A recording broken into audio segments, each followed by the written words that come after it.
Hi everyone, thanks again for joining for the VoxChimp application overview. Today we're going to look at the history as well as the vocabulary.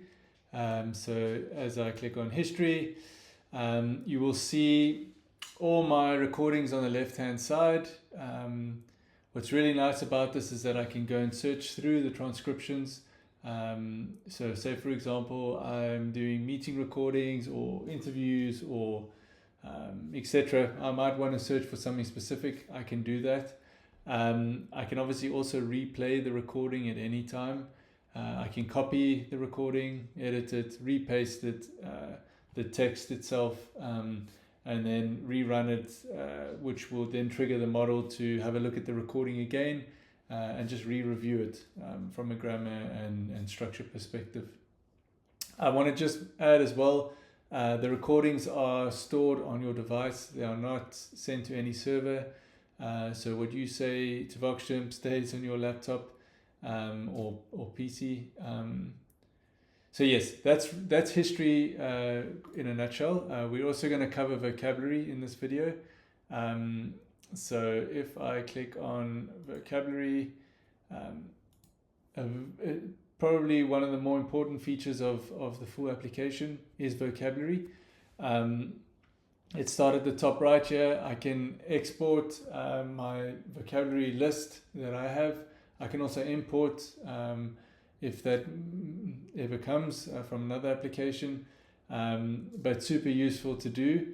What this basically is in a nutshell is when the model here's a word that you potentially never said due to an accent that you might have, or some background noise, or the word doesn't exist, for example. You can basically replace what it hears with a corrected word. So an example of this that typically happens to me, if I say VoxChimp with my accent, sometimes it comes through as VoxJump.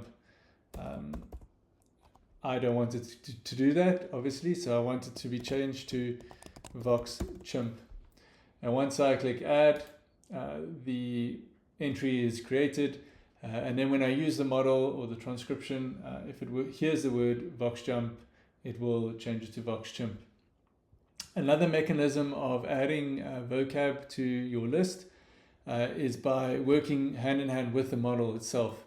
So what I mean by that is, if I click on pronunciation capture and I type the word that I would like over here to see, I'm just going to remove this VoxChimp, and then I click on record.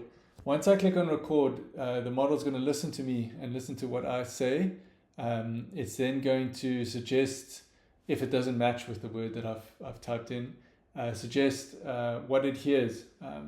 And in this way, you're not guessing what the model is hearing. The model is actually telling you what it is hearing. So if I click on record, VoxChimp, you see, so there, for example, it heard VoxJump, like I mentioned. So if I click add, VoxJump is added and it will change to VoxChimp. This is really powerful because you're not guessing anymore. This really works well as well. It works well with names. Sometimes, spelling of names, etc. Could be an issue. The other use case for this tool is the situation where you might have shortcuts. So say, for example, I have BTW. I want to replace it with by the way. I can say add. If, for example, I have, let's say BTW2, I am going to be late. So I can do that. There's no limit on the replace with section. So in theory, you could have paragraphs if you wanted to.